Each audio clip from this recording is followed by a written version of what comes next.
Come on. There we go. Right, this is a kind of what our goal for today is. I'm going to go over the syllabus, not in any great detail, because you can always read it yourself. I'm going to talk about the Canvas resources. Then we're going to move on to WebAssign, which is very important, because that's essentially where all your homework and online tests happen. And hopefully we'll get our first section done, which are 2 sections, getting started, part A, and just getting started using WebAssign. So that's kind of my goal for today. And so let's jump over now to our Canvas page, and we'll start with the syllabus. Right, so I'm looking at your faces and you're going to be nodding. Are you looking at our Canvas page? Right, so I know I'm in the right place. So what you've got here, I'll close these off a little bit. Right, there are 3 main, they're called modules. And the bottom one has all the college resources, guidance, tutorials, anything you need, really, anything that the college can provide is here. This middle one actually contains lots of stuff to help you. Just let's click on this one at random. And then if you hit that guy, and then you hit that guy, what I've got here, make it a little bit bigger, is some of my notes on various topics. In this particular one, what was the section? Experimental design, right? So if you wanted to know a little bit more about it, some people find reading better than listening, right? Some of you are visual, right? You need to read things, and that's good. I'll go back home. And it contains lecture notes, videos, different videos, not my class videos distinctly, but all sorts of cool stuff. So lots of resources here. The chapter titles or headings might not be the same because we've changed textbook, but the topics are the same. So you'd have to look at the topic rather than the number. So for instance, regression analysis isn't chapter 3 anymore, but we do regression. I'll close that one off. And the most important one, and the one you're probably going to use the most, is this one here. If you click on the top one, what that contains is what you need for this class. So you need all the video stuff. Well, the fact you're here kind of means you knew that, and I can hear you. This is how you do WebAssign. So go through all of this. Essentially, Cengage is a piece of software online that's called WebAssign, and that's where all your homework assignments are, and that's where your online tests are, and all that good stuff. And our class, this is our code to get in. Here are kind of, hopefully still up to date, the instructions on how you do it. You get 1 week free, so you get like a grace period where you don't need to pay any money. But unfortunately, you will have to pay money, because that's the only way you're going to get in. So if the class doesn't work for you, if you find the schedule's too hectic, you can, if you drop out the class, you wouldn't have forked out any money for WebAssign, right? That's something. Unfortunately, if you have paid for WebAssign, too late. You're taking this class now. You're not going to let that money go to waste, right? You're going to take it. And what else do we have? There's some information about me if you want to find out where I come from and some of the things about me. This one here is pretty important because what we have here is the link to this class, but more than just that. In here, eventually, is going to be all of the videos. So this video, for instance, will appear here on Tuesday. Right, so if anything I've said you've missed, so you don't need to frantically write notes down, you can go back and look at that. And that's that one. We have a link, which is this link to officers, which I know is a bit early, but That's for my schedule, that works best. If that doesn't work for you, then you will contact me by email and we can arrange a different time. If you just email me a question very often, if it's a simple question that I can answer through email, I'll just do it that way. But if it's something more complicated, then we need to do a quick Zoom meeting for 5-10 minutes and I'll show you. If you need help with Zoom, you need more help with WebAssign, and there's just some fun stuff because I like it. Now, if we kick over to the syllabus, the best way and the only way you should contact me is through email. And the email is drobertson@olympic.edu. In WebAssign, they've got other buttons. One's in something like talk to my professor or contact my professor. That one doesn't work for me. I don't get that sent to me. It's very hard for me to know if you've sent me things. But if you send me emails, I know it's you and I can reply to that. So as I say, this stuff is here, so you can always go back and get it. To take this class, you needed to have done Math 99 2.0, or you got a placement test that put you in the class. I'm assuming that everyone has done that.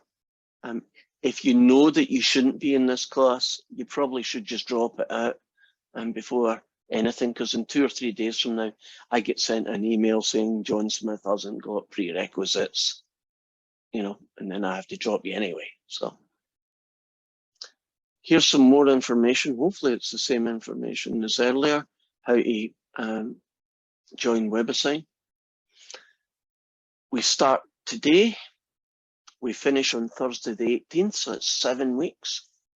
If you've never done a summer class, you're going to regret ever taking one, because instead of 10/11 weeks, it's done in 7. Instead of 5 days, it's done in 4. Yet we cover the exact same amount of work. So you're going to find that you're doing 30% more homework and 30% more time on doing everything, because shorter window. That's pretty much it. Here we have the content that you're going to be doing, and all of these things here are homework exercises in WebAssign. At the end of each week, there's also going to be an online test on the work that was covered only during that week. And so you can do your homework anytime you like. There's no time to it, except it needs to be finished typically by midnight on Sunday. So midnight this Sunday is week 1, get it all done. Next Sunday, week 2, next Sunday, week 3, all the way. The only one is week 7. Since Thursday is the last day, you have to have it all done by then, right? You actually should have it all done by Wednesday to make sure that you're ready for the final. Okay, any questions so far? We're good, right? Most of this, I hope you can go back and read and get the details. So let's talk about how you are graded. There are 6 criteria, 6 things that count towards your grade. The first one is participation. You need to come to class, and 10% of your grade will be based on coming to class. 20% of your grade is going to be on your homework, and we'll talk more about that when we go into WebAssign. There are going to be 7 online tests, but I dropped 2 of them, so the best 5 count, and that's going to be worth 20% of your grade. The midterm is going to be worth 20% of your grade, and it lasts 3 hours, and that will be online, and that's going to be at Monday at 9. So make sure that you've got that guy sorted out, right? And it's going to take place from, well, it won't be taking place 10 to 11, it's 3 hours, so it's going to take place 10 to 1. I just think I didn't fix that. And then your final exam, there you go, 10 to 1. Should have fixed that one at the same time. And then you add them all up, you get a grade. And here's some things. We have tutoring, study partners, contact me. Canvas and WebAssign have lots of good resources. WebAssign has lots of good resources. I think when you do summer, keeping up to schedule is important. If you get 2 or 3 days or a week behind, next week is going to be horrendous for you because you've got all the stuff you should have done plus what you need to get done this week, and you'll just get overwhelmed.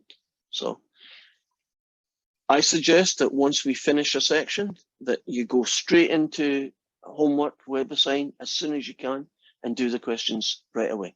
It probably will be fresh in your mind and it'll go quicker. It'll also be able to find out what you're not sure about, and that way you can contact me early. It's no good you contacting me 10 p.m. on a Sunday saying, I need help with section 4. I don't know what I'm doing, because at 10 p.m. on Sunday, I won't hear you, and right, the clock will have ticked. So we don't want to do that.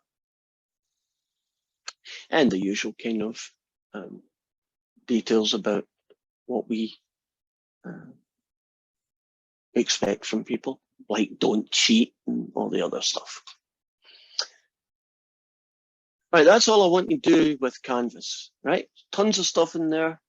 Have a fun, right? Look around, see what's there. Are we good? Right.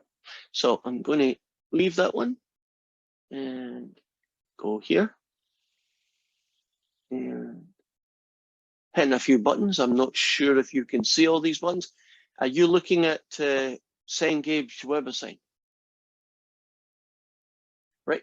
So I'm going to go student view so it looks more like what you'll see. Okay. So what you can see here is a typical WebAssign week's work. You notice on the side here, they have when it's due, which is essentially midnight on Sunday. And here are the various things that you would get to do. So let's click on this one. And this one is actually for anybody who's not done WebAssign. This is just a very quick intro to help you out. So see if I can make that a little bit bigger. Okay. Some of the questions that you get are multiple choice. So they give you a sentence and you pick like A, B, C, D, but they'll just have little guys like this. Select the option called "This is the correct answer."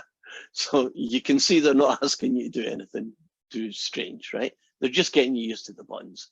And if you hit submit answer, which you should, it tells you you're right. And sometimes you get a drop-down list. And submit answer. And sometimes you have to pick a picture. And let's deliberately pick the wrong one. And when you submit an answer and it is wrong, it tells you, right? And you can then change your mind and submit again. And this time it's correct. Now you get 5 attempts on each question. So if it tells you you're wrong, you look at the question again, you try it, you see what's going on. There are, not in this particular one, but typically there are some other things down the bottom here. You could find a label saying, watch it, in which case they'll show you a little video. And you might get a label at the bottom that says, I think it says read me or something. And if you click on that, it takes you to the ebook and you can read about whatever the question's on. And they have another one, I think it's called, so try another example. Rosie, help me out here. Is it try another example or what's the phrase? It's called practice another. Practice another, there you go. So you can practice another, which you can practice tons of times. And then once you've figured it out, go back to the real question, right, and answer it. So it's not just, you get it right or you get it wrong and there's no help, right? There was very often a lot of help with every question, right? It's quite interactive. And sometimes you have to type in an answer and it might be a number. Now, sometimes the answer might be a little bit messy, like the square root. So if you click on this, only when it's necessary, this little guy over here, MathPad, appears. For us, that's not going to happen that often, right? Most of the time our answers are numbers. But let's just suppose that the answer was the square root of x, right? We put that in. And you can put in any kind of letter you want. You want a Greek letter, just go down there and type in alpha. I doubt you're going to use that in this class. You might want to plot a point. That would be nice, wouldn't it? So how about putting a little dot, plot a point. And if you click on it, you can actually change its coordinates.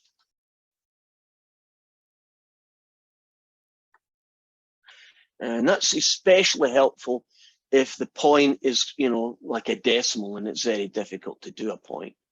If you wanted to do a line,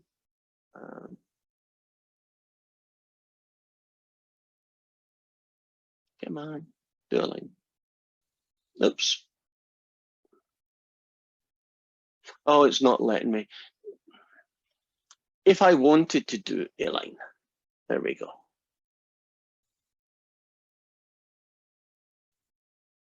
There you go. Right. So you could join a line from one point to the other.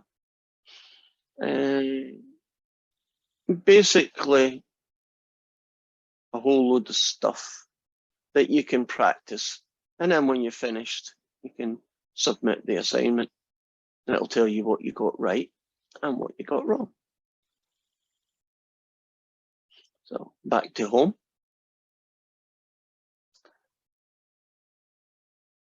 There's basically the list of things that we'll be doing. How we going with WebAssign? You feel you can play about with it until you get comfortable? You get 5 shots. If you're right, it tells you. If you're wrong, it tells you. If you get to the 4th guess and you really don't know why you're wrong, that's probably a place where you might shoot me an email and say, what the heck am I doing? Right? It isn't working. WebAssign has been known to be quirky, for want of a better word. So sometimes you might be doing it correctly, but WebAssign just doesn't quite like it. Example, if it says it wants the answer to 2 decimal places and you give the answer to 3, it might say you're wrong. You might say, but I'm even more accurate than 2, which you are. But if it wants to, it has to be 2, right? That's one of the situations where I would say it's quirky, right? We can fix that if you really end up losing a point because of that. I can go back and fix it, right? If it happens. I think I've asked that. Are we good with WebAssign? Right. You might not know what you don't know until you've tried it a few times, and that's fine. You can tell me later. We can go over some stuff that hasn't kind of worked. Right. So let's get started with getting started party. So this class is Introduction to Statistics. Statistics is a branch of mathematics that's quite different from any of the others. You probably won't find too many equations. It's not that kind of class. And you won't really do algebra, right? You won't solve equations either. It's much more to do with numbers. And statistics is basically the study of information. And information typically comes in numerical form, most of the time. And very often we use the term data. So if we talk about data, I'm talking about numerical information almost always. So I, for instance, might be interested in the average age of OC students who take summer classes. And I could use you lot as a representation of all the students at Olympic College. Now, if that was a good assumption, wouldn't the average age of you lot be pretty close to the average age of everybody at OC taking a summer class? And so we would collect information. We would collect. That's typically the first thing you do. And you want to make sure the data is good data, right? It's not corrupted in some way. Very often, once you collect data, you organize it, right? You might do the organization as things you've seen a way back when you were young, histograms and pie charts and various kinds of graphs like that. And we'll probably add some more pictured graphs that you haven't done. You might not have done a thing called a stem and leaf or a box plot. That's one way of organizing the data. Sometimes we organize the data by summarizing it. And the typical numbers that we use to summarize things are like the mean of the data, right? What the average value is. It's typically what the typical person in a certain group would be like. And most people have heard of average, mean, right? That kind of thing. We also will do another numerical way of organizing the data, is a number that tells you how spread out the data is, right? Are all the numbers very close to each other? Are they spread out? And that is called different versions of it. One's called standard deviation. Another one's called the interquartile range. And we use that. And then we go into analyzing and lastly interpret. Right. Analyzing, looking at the data and making conclusions that you can back up scientifically, right? That you can argue that there's enough evidence here to prove something. Or interpret it, where you would look at the data and you would say, well, based on the data I've got, my prediction is this. And we do that pretty much towards the end. A lot of what we're going to be looking at now are the vocabulary, right? The words that we use in statistics, right? There's a language and we all use the same words, and we have, what do we mean when we use these words? So when you see a word like individual or individuals, these are just single person or an object. So an individual might be Zach's age, right? Zach, you're an individual, right? Rosie, you're an individual. If it was measuring the weight of cattle, wouldn't Daisy be an individual, right? And then Fred, the other cattle, that would be one, right? Single value, single thing, right? Person or object or animal. So when you ask someone their age, the person you're asking is the individual. So now we have a thing called a variable. And a variable is some characteristic of the individual, some number that you measured from them. So Mackenzie, it could be your height. That would be a variable. Mackenzie is the individual, but her height was the variable. And then Zach, I would get your height, right? And then Rosie, I would get your height. So when you do a variable, you get the same thing from all the individuals. Would you agree if you're collecting data, it wouldn't be a good idea to get Mackenzie's age, Zach's weight, and Rosie's height? Because how could we, how could I work with that data, right? They're all different things, right? So the variable is the same thing that you measure on all the individuals. That characteristic is very often going to be a number: height, wage, age, money. But it doesn't need to be. Couldn't it be your favorite TV show? Or your favorite color? Or, something, what car you own, right? If you own a car at all. Comfortable with those two words? So when they get used. Right, what's your homework going to be? Your homework's going to be questions where they say, who is the individual in this story? What is the variable in this story, right?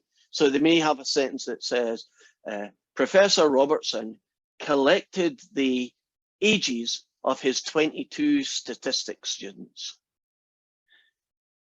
And the question A might be, who are the individuals? And the answer would be maybe from a drop-down list of, A, B, C, D. Oh, the individuals are the people in his class. And what would the variable be? The variable would be their ages, right? So you would answer it like that.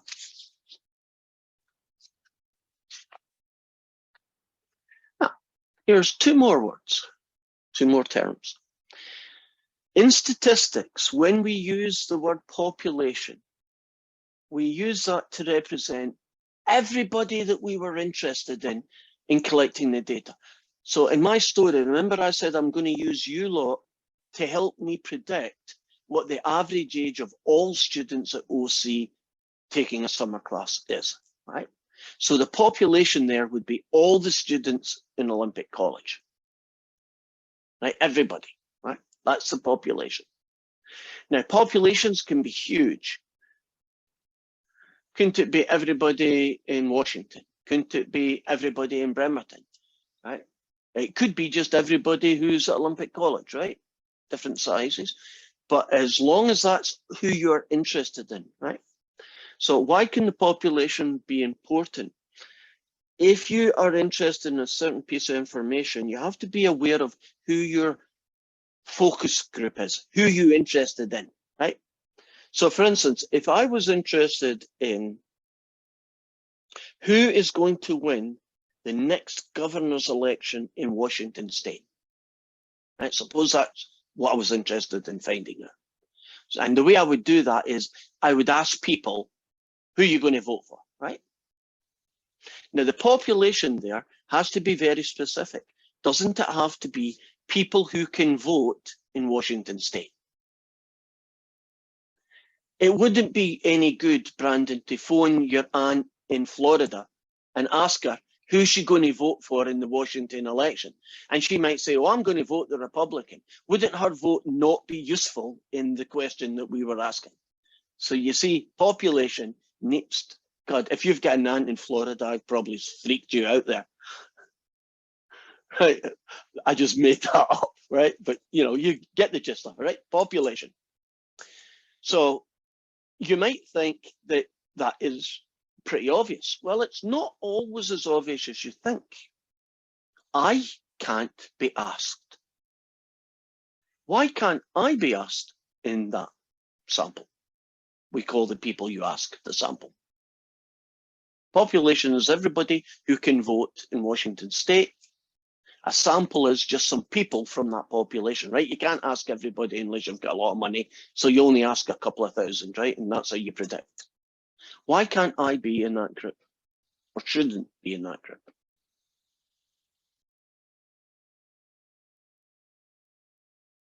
Seems like I should, doesn't it? I'm not allowed to vote in America. I am not an American citizen. Now, if somebody in the street stopped me, couldn't I just tell them who I was going to vote for, knowing that I can't? Couldn't I basically just lie to them? Wouldn't that corrupt the data? People do lie, don't they? Zach, someone has probably lied to you in the last week. Would that be a reasonable assumption? Now, unless you have a friend who just lies all the time, you probably don't know who it was that was lying to you at any given moment in time. And that's a problem, isn't it? Data can be corrupted by people not telling the truth, or by asking people that you shouldn't, like Brandon's aunt, right? That corrupts the data as well. So it's important that we understand who we are going to use, right?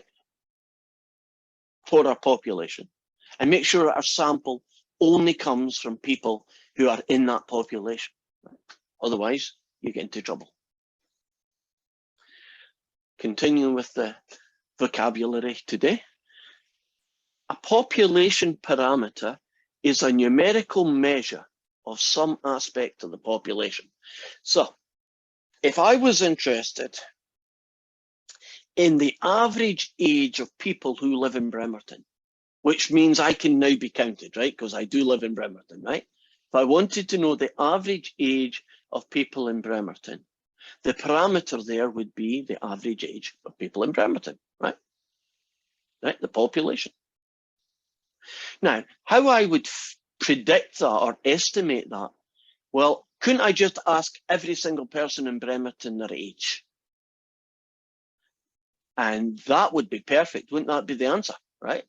I found everybody in Bremerton, pretty hard job, but I did, right?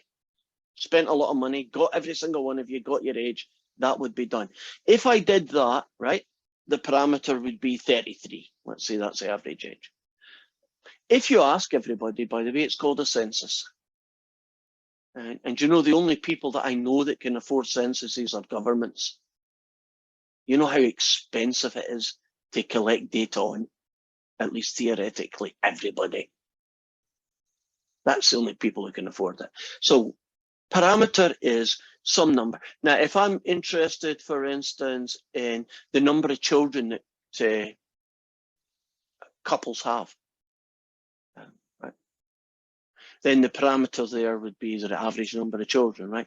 If I wanted to know how much money you made or whatever it was, can you see your population has a certain number that I'm interested in, right? Average age, whatever it might be, right? And a statistic comes from a sample. So a sample statistic is a numerical measure that's the same as that. So I'm interested in the average age of people in Bremerton. What I do is I go out and find 1,000 of you, and I get the average. The 1,000 is my sample, and the average age of the 1,000 people was 32. And we call that a statistic. Now, the parameter and the statistic are measuring the same thing, right? The average age of people. You should be amazed that this number and that number are the same, because they're not, right? Can we pretend that the average age of people, everybody in Bremerton was 33? If I asked 1,000 of you, wouldn't the chances be that the average came out as 32.4 or 33.7? Wouldn't it be a little bit different? Because aren't the 1,000 people I asked not a perfect match? Wouldn't there be some maybe a little bit older than normal, a little bit younger, whatever it might be? So it's going to be a close fit, but don't expect it to be perfect. So this is a fixed number, right? This is 33, right? That's everybody in Bremerton, it's 33. Won't this vary depending on my sample, right? I collect 1,000 people today, I get one answer. But tomorrow I go and ask a different 1,000 people. Couldn't I get a different answer each time? So statistics vary, parameters are fixed, right? One is always the same number and the other will change depending on the sample as you ask it.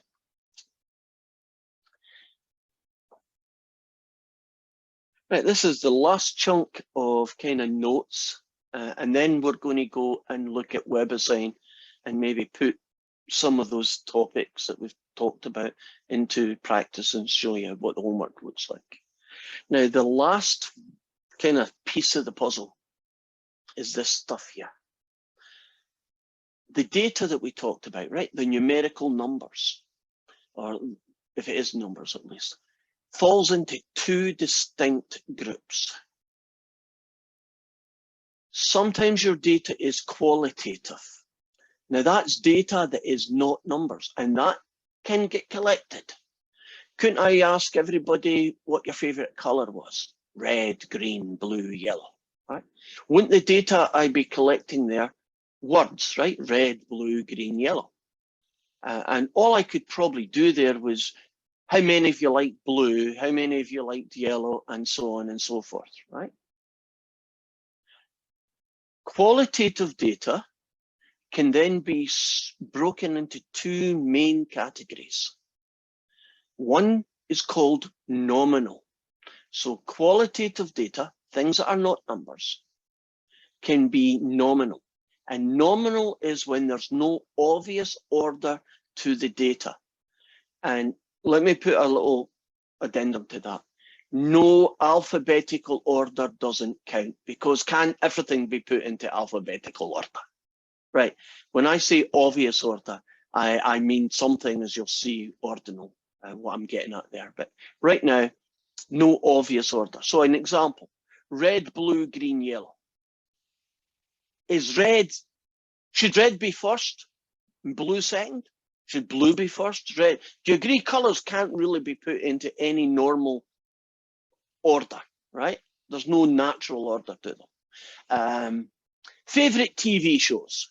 Would you agree they don't really fit into any particular order, right? Forget alphabetical, pretend it never exists, right? Right. Should Star Trek come before The Bachelors, right? Forget alphabetical order, right? There's no reason one should be first, one should be second. Now, the other version of qualitative data is called ordinal.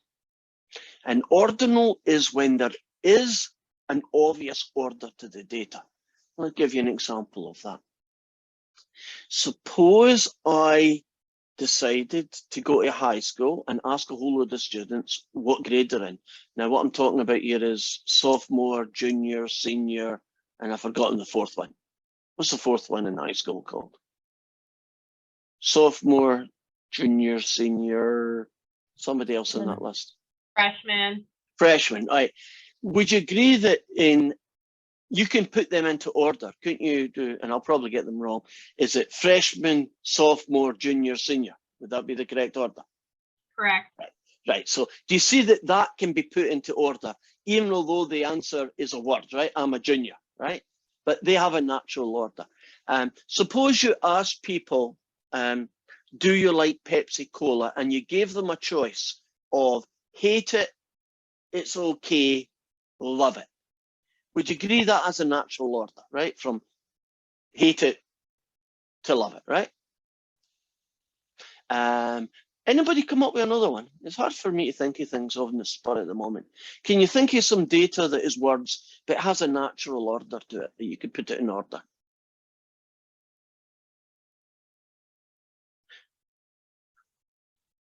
Yeah, it's kind of hard on the spot at the moment, is it? Any thoughts? Books in a library? Oh, yeah, they can have an order to them, I guess. Yeah, I guess. Yeah, you could put them in order of age. Couldn't you put the oldest books first and the newest books last? I guess that might work. Use sports teams rankings. Oh, like worst team to best team, right? Yes. Yeah. Right, based on some kind of arbitrary scoring system, right? Yep. Which probably would be used by gamblers when they want to see two teams playing each other, who's more likely to beat the other team, right? I can imagine that may be useful for them. And you can collect data on points scored or, defense score, how good they are at defending or attacking or whatever. Which now has brought me to the thing that you'll get used to eventually. A joke has just came to me. So this student turns up to class, for exams at least, with all his Seahawks gear on. He has his Seahawks t-shirt, his Seahawks baseball cap, everything, Seahawks. That's the only time he wears it, for exams. And his friend comes and says, why do you do that? Why do you turn up for exams with your Seahawks gear on? And he says, well, I know that if I wear my Seahawks gear, I'll always pass even when I shouldn't.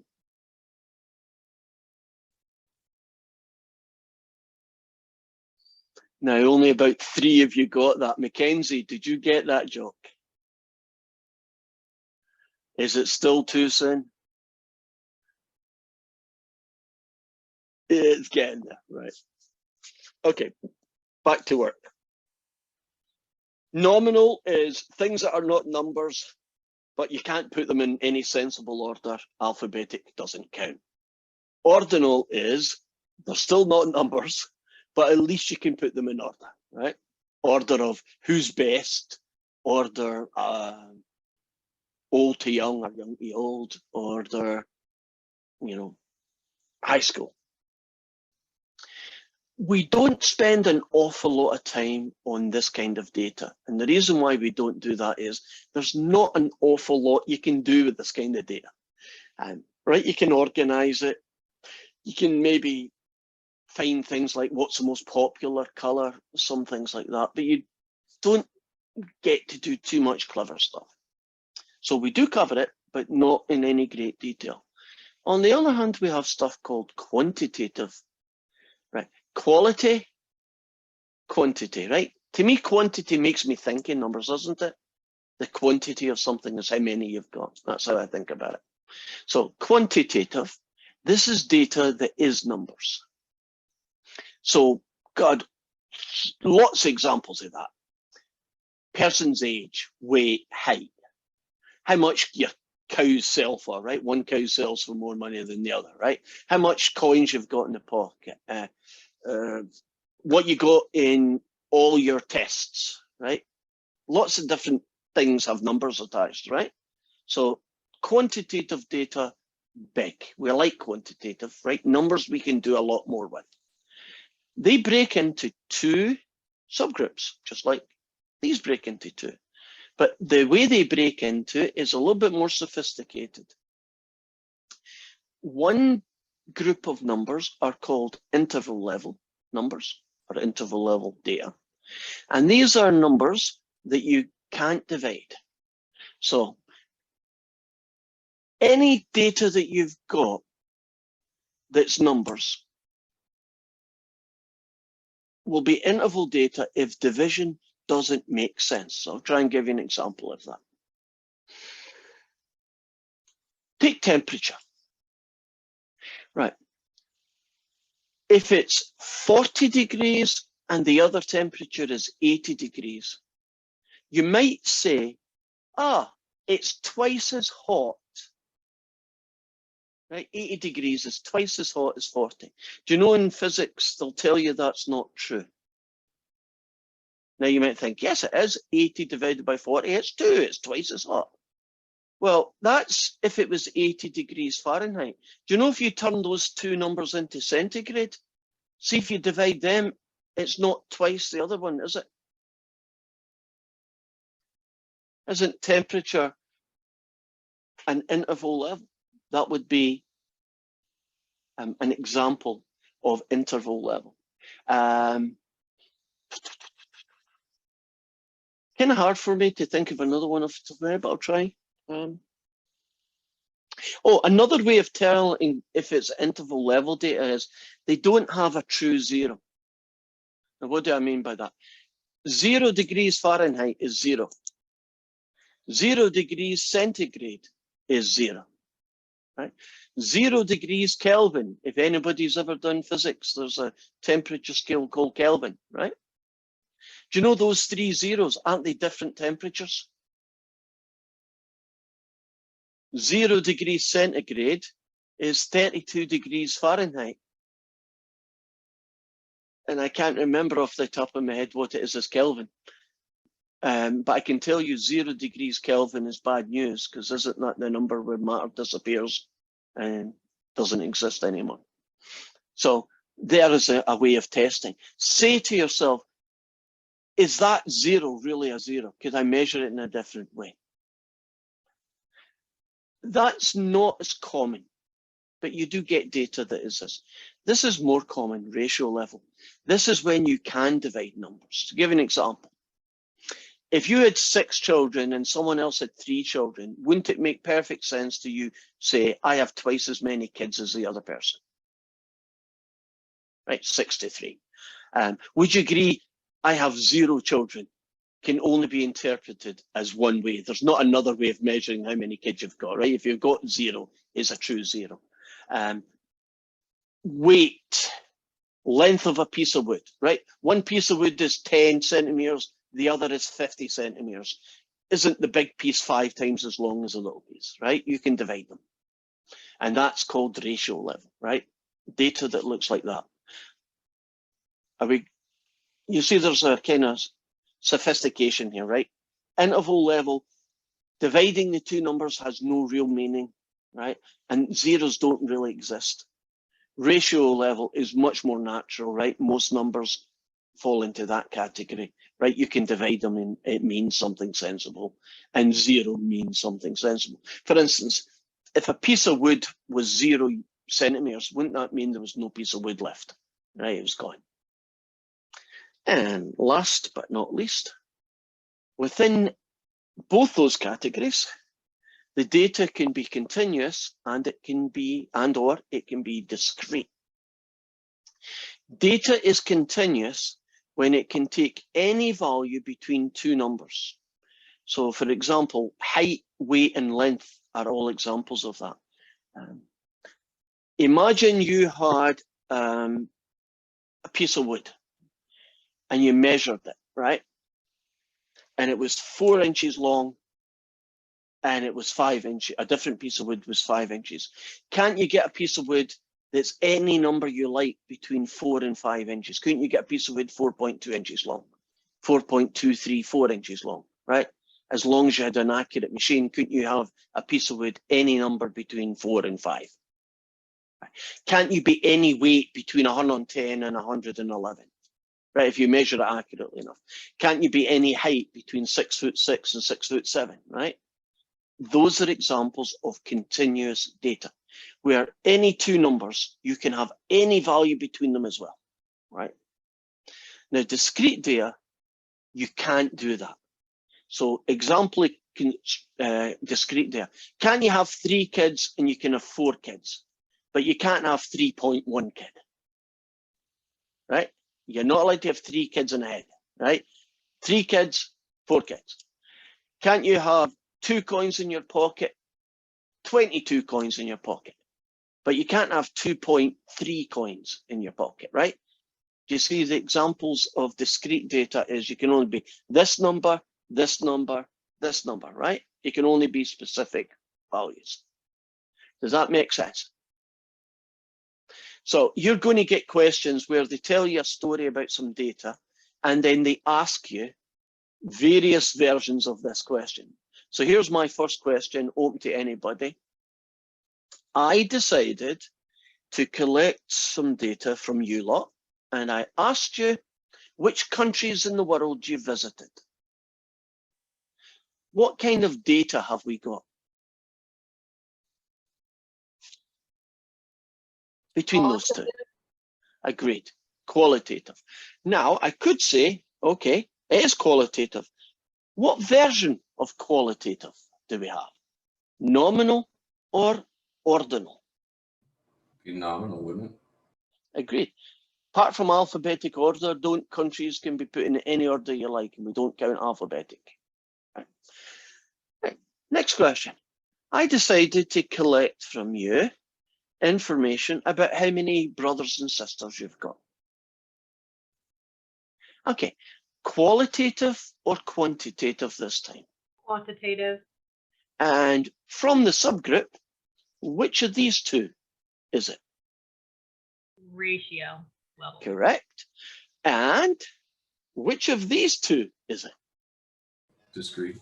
Discrete. So do you see, if you know the boxes that data fit into, it will tell you later on what you can and cannot do with that data. Because there are certain things you can do with continuous data that you're not allowed to do with discrete data, right? And then similarly, there's things you can do with interval or ratio that you can't do with the other, right? So we kind of need to know what type of data we are working with. How are we doing so far, guys? That's a lot of information being thrown at you. But remember, this video is recorded. So can't you go back and say, God, I forgot what he said about continuous. I'd like to see that again. Or don't you just go back and pause on that video and, you know, Bob's your uncle. The video won't be ready until late this evening because it takes me a fair amount of time to process it. And, you know, I'll do things like cut the beginning of today off. Nobody wants to hear about why I think you've got a boring name, for instance. Plus, I don't want my boss to know I've been insulting my students. He frowns upon it for some reason. I don't know why. I mean, I used to like teaching people because then I used to be able to throw things at them. And you know, in America, they don't let you throw things at students. It's just, it takes all the fun out of the game.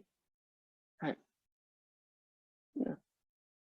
And some of you are saying, thank goodness it's video, you can't throw anything at me. You're thinking that, right? Okay.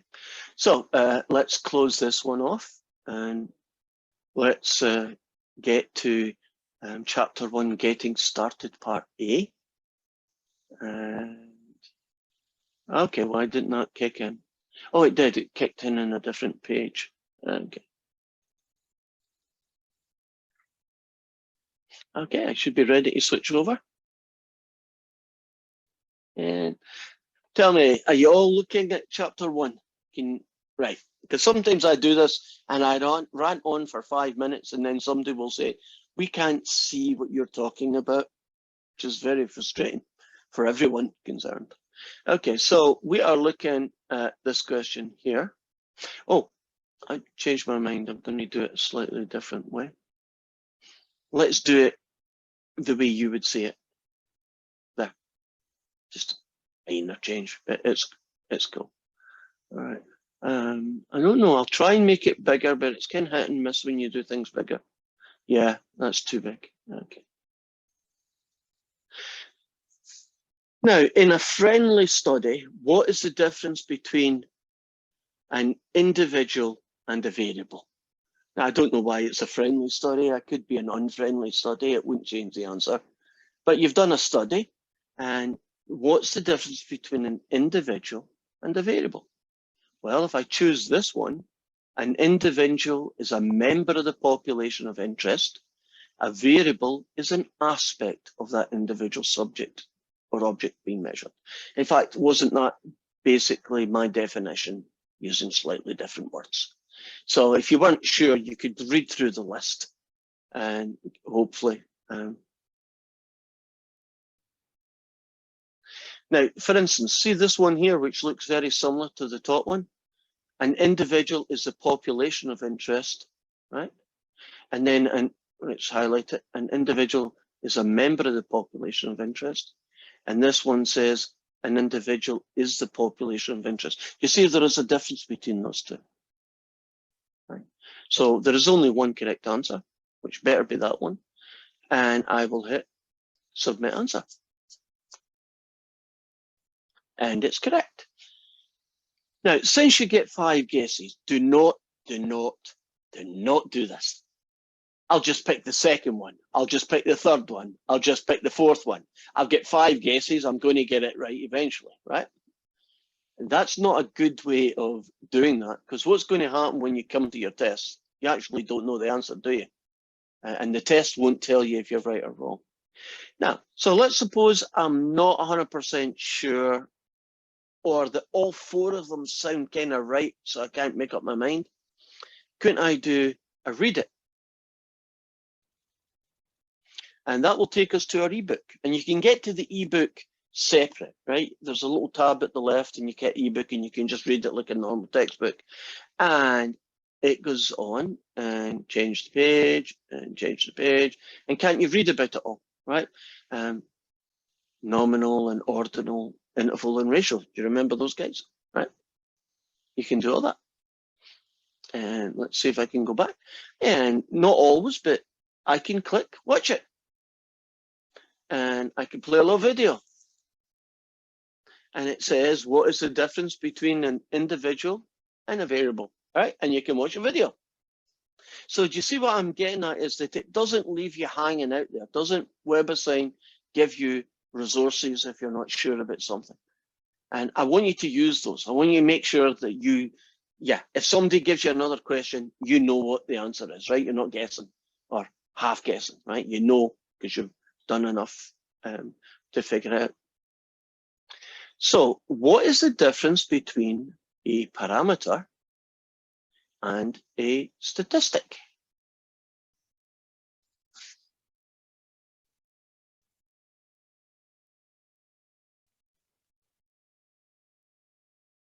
There are there's 6 dots there. I don't know if you can read them because your screen might be quite small.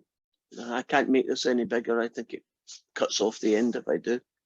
Any suggestions for which one of those 6 fits into the category of a parameter and a statistic? The difference between the two. The 5th one. So 1, 2, 3, 4, 5. A parameter is a numerical measurement describing data from the population. And a statistic is a numerical measure describing data from a sample.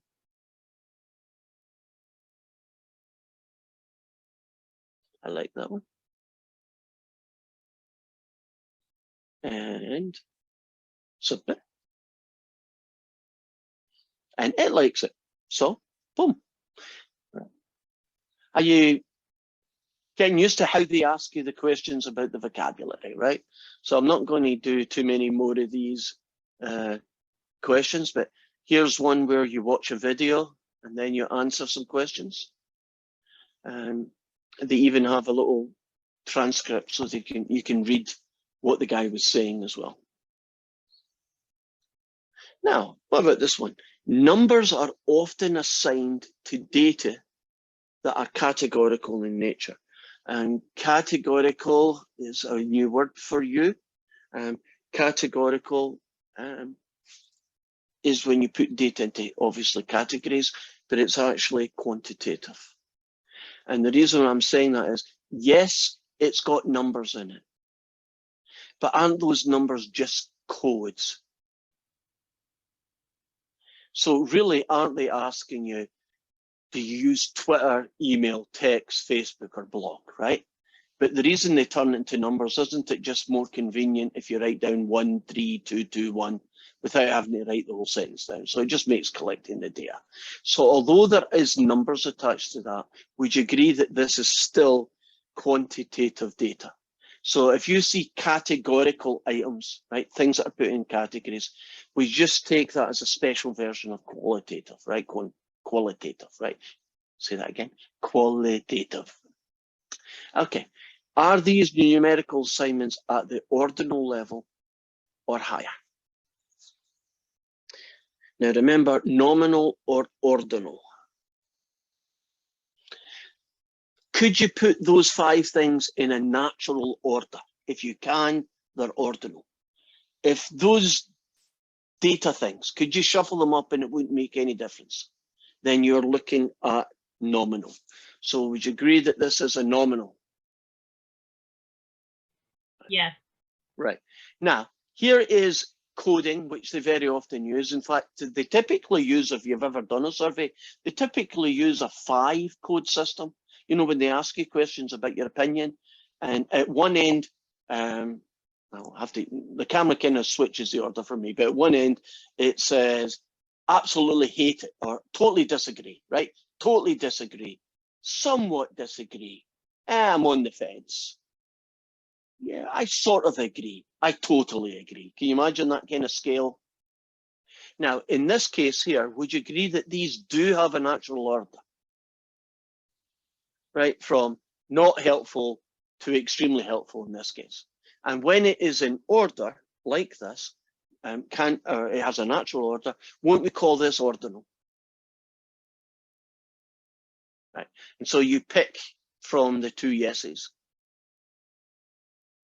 And won't you do that one? And another one, but we'll go into that. What else have we got here?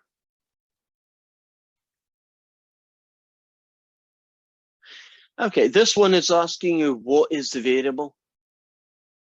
Is it qualitative and quantitative? And who is the population, right? Let's try 7 then.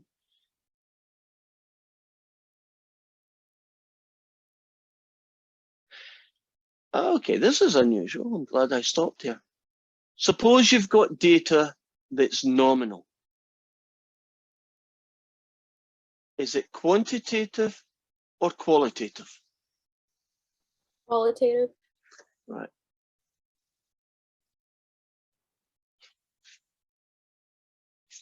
See? Sometimes, they turn the question on its head. You see how they turned the question on its head here? They told you the thing and then kind of worked backwards from there. Here's another variable, whatever. I should probably do one of these. Which one should I do? Okay. Categorize these measurements associated with a student's life according to their level. So nominal, ordinal, interval, or ratio. Right, the length of time it took them to complete an exam. Which one of those 4 would be the length of time it took them to do an exam? Interval. Okay, I got a choice for interval. I believe it is interval or ratio. And would you agree it took me 2 hours and 15 minutes to do the exam? It took me 2 hours and 16 minutes to do the exam. Why am I going to pick ratio instead of the one that was just given? Because you can divide the time frame. Right? And couldn't you say it took me 2 hours or it took me 1 hour? Wouldn't that still be twice, right? You can divide Yeah. it. And doesn't it have a natural zero? Wouldn't zero being, I didn't do the test at all, right? 0 seconds. Yeah.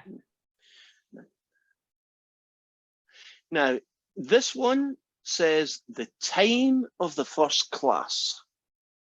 So my first class was at 7:30, right? Or my first class was at 9:24. But you agree it's a number, right? 7:20 and 7:24, right? That one is a cool one because I'm not sure I know the right answer because it kind of depends on how you want to interpret it. But I'm going to go with ratio. And I am about to find out if I'm right or wrong. And I am wrong. What do you think they're going to call it then? Interval.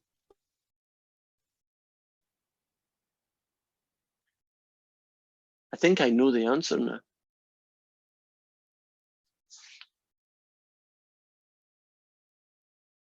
Why did they do that? Well,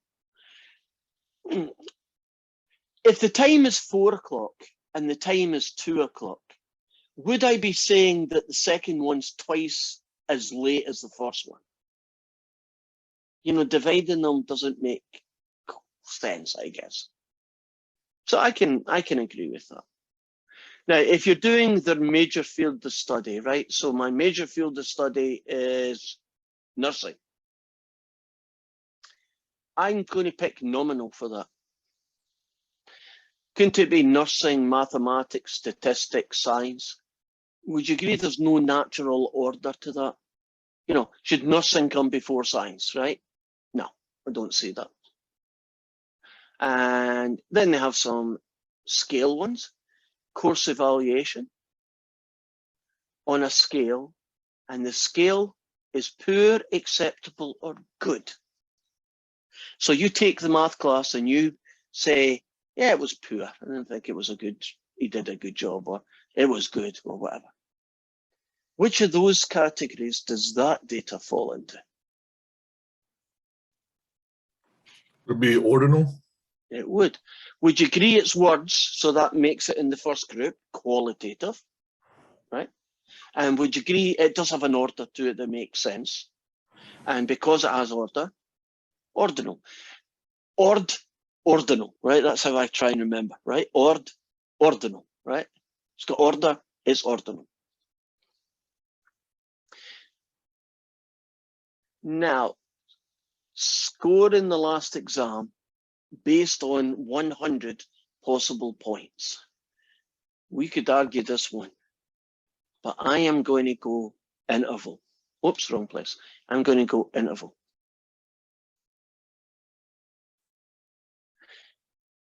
Anybody want to chuck in why you would agree with me? We'll do the agree with me's first, in case I'm wrong. I'm assuming because it's a final score, it's not like a range, it's a set number. Right.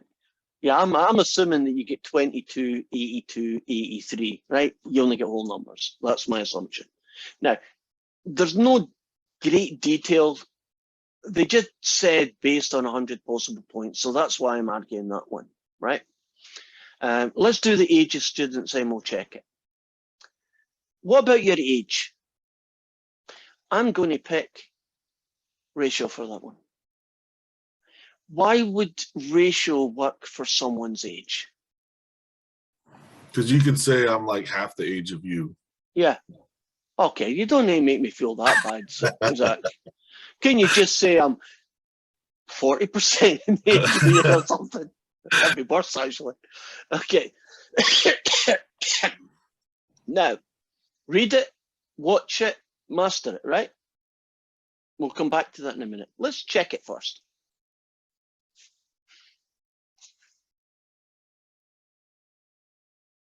And they disagree with my 100 point.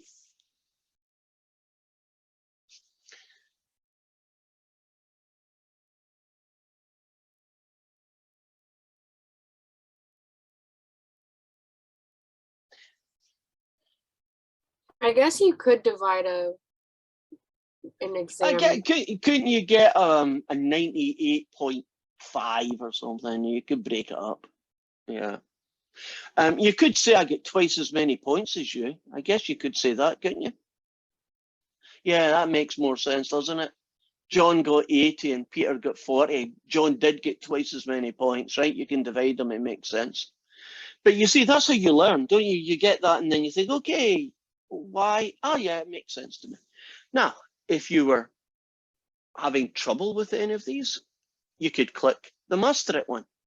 And the master it one, right, gives you some more examples. And, you know, you pick answers and you check it out and you submit it. I just randomly picked one. So if I'm right, it's a fluke. Well, I was wrong, right? And you could practice with many shots as you want until you feel comfortable. If you wanted to, couldn't you do a watch it video where, right, you go in and you watch it and the guy tells you. You could read about it. Hopefully it'll jump to the section rather than just, you know, the beginning of the thing. Nah, okay. It looks like you're going to have to scroll through a couple of pages till you get to the bit. There we are. I just passed it by mistake. Yeah, right. But it does give you, for instance, here, if you go here, you can then see what the answer is. Oh, you remember that question about Twitter? Do you see that in this case here, they've told you a little bit more of why that would be the right answer. So, WebAssign's a pretty nice program, isn't it? It gives you questions, you type in your answers, everything looks cool. Let's move. Oh, these are just more interval ratios, so I'm cool with that one. I think I should submit assignment.